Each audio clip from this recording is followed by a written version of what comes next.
I recently went through Game Jolt because I was bored and I was in a Five Nights at Freddy's mood. But I didn't just want to simply replay one of the originals. Little did I know Juniors actually came out and it caught me off guard. I don't really keep up with this stuff, but I was excited for this game. So I downloaded it and I played it completely blind. I wanted to talk about my experience with it because I have a lot of mixed feelings about this game.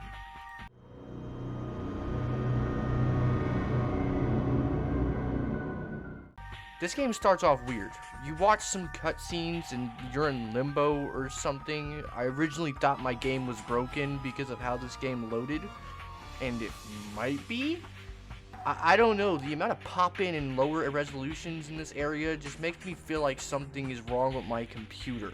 And on top of that, this part of the game is probably the most annoying. It didn't add much, and I don't think it was needed at all. All this area offers is a place to explain the story to you. That's all it does. Without it, there would be no story. I'll talk about this place in further detail later because that's all this place is for the first few nights. When you actually get into the pizzeria, this game is confusing and I love it for that. It gives me the sense of playing the first game again. I didn't know what was happening, but the game gives you clues every single time you die. But the problem with it is that once you start to figure it out, it becomes extremely easy to play, unlike the original Five Nights at Freddy's games. I beat this game in one night without struggle. I probably died once or twice in the last few nights. I don't think I died that much though. Let's talk about how this game actually works because it's probably really confusing to watch. The basic gimmick of this game is that every night a ghost will haunt the animatronics and you need to track down the ghost. You watch the cameras and keep an eye out for little things. The camera can move without your involvement, flickering, and do some other weird things. This part of the game is really fun, especially whenever you get into the later gimmicks. My favorite was whenever the camera goes out while the ghost is in that room. You never get to see the animatronic, so you have to locate all the other animatronics to pinpoint who is behind the camera. Where these gimmicks get boring, however, is with the addition of Marionette and Balloon Boy. Mostly Balloon Boy. Marionette is not that bad of an addition. Its whole thing is that it won't show up on cameras, but rather you can hear the music whenever you're on the right camera.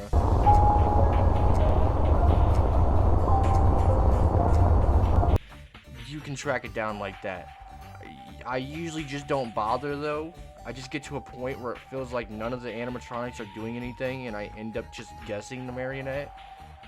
The worst addition to this game, and I kid you not, this one character makes this game so easy. Balloon Boy does not show up on the cameras. What's his gimmick then? Balloon Boy's icon on the monitor will glitch out. That doesn't sound that bad. There's 5 other animatronics to keep you on your toes. Balloon Boy is just there to give you a break every once in a while. To understand that, we need to talk about how this game keeps you from guessing until you find the ghost. First of all, as you progress through the game, the ghost will haunt more animatronics throughout the night. By the end of the game, you have to find 6 ghosts back to back throughout the night. The other thing keeping you from guessing until you find the culprit is the monitor. This is where you can guess who the ghost is, and on top of that, it shows you how angry the animatronic is. I don't really know the lore behind why they're getting angry. The lower it gets, the closer the animatronic gets to killing you. Anytime you guess and choose wrong, all the animatronics get angrier, and you don't want to die. How does Balloon Boy tie into this though? The amount of times you get him throughout the game makes everything so boring. I one time had a night where I got him 3 times in a row. His mechanic is so simple that getting him is the optimal strategy, and you can make it where you have a higher chance of getting him throughout the night. The last mechanic of this game is the door behind you. I had no idea this door had any use for the first night or so. I just thought it was how you stop the animatronics getting in, like how FNAF 4 did it. That is the complete wrong answer. The other option on the main menu of the monitor is a conveyor belt. Click on any animatronic, and if it's not haunted, you can repair it by going into said door. There's no jump scares or anything here, it's just switching out the chips. I don't think it needs to be much more than that though. It's just supposed to be something that will wrench into your night so you keep up with guessing fast.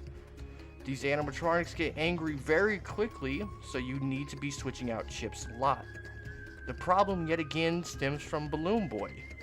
If Balloon Boy is the one that is haunted, you can bring one of the other 5 animatronics to come down to the repair room. And if they are in there, they cannot be haunted. This means you now have a 1 in 5 chance of getting Balloon Boy. If you're lucky enough, and I was, you can get streaks where all you get is Balloon Boy, thus giving you time to fix all the other animatronics and just not have fun. I don't think Balloon Boy ruins the game because I still like an easy game. I don't hate Kirby because it's easy. Why would I hate this? Balloon Boy just made the game a little less fun for me. It got rid of the whole tracking down the ghost gimmick that made the game fun. I still love this gameplay style though.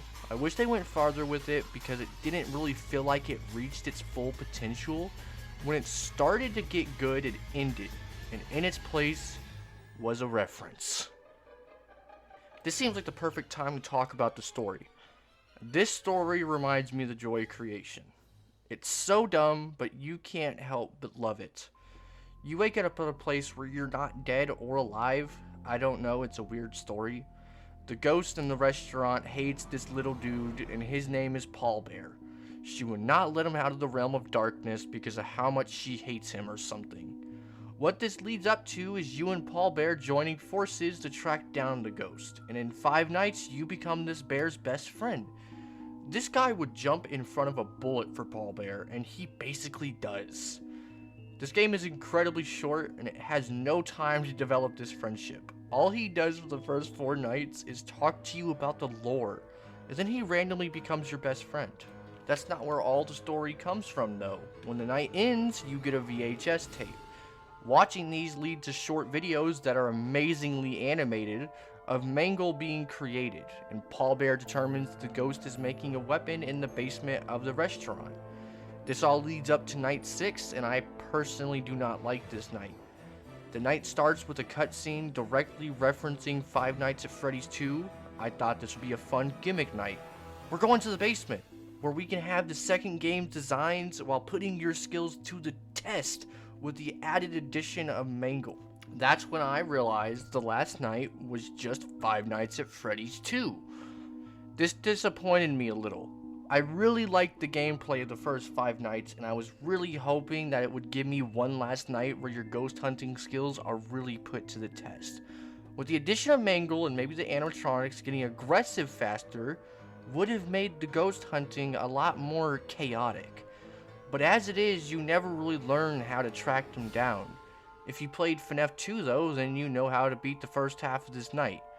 The second half is a 1v1 against Mangle, and it will peek into the office with its weird tentacles, put on the mask to make them disappear. There's also a bunch of other things happening in the office for the rest of the night. I really don't know how you beat this part. You're apparently supposed to track down the ghost and make it angry or something, but all I did was look at the cameras and the cameras would cut out for something. I beat it though, so that's cool.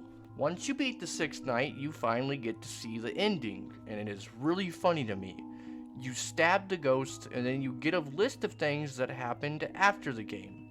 I would not recommend playing this game for the story. If you're going to play this game, play it because you think the gameplay looks interesting. There's really not much for you to follow with the story. You get exposition dumps before every night, and then you kill the ghost at the end. That being said, this game shines everywhere else. The game looks great. I don't think these designs could be any better for most of the animatronics. I don't know why they did Balloon Boy like that. The environment pops, and when you see these models up close, they are cool as fuck.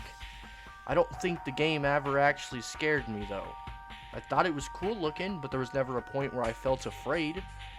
I don't mind not being scared because I still had a blast with this game, even if I did talk about its negatives a lot. This game is worth downloading, and I said downloading, not buying. This game is free. Why wouldn't you download it? It is probably the best fan game I have played. Go download Juniors.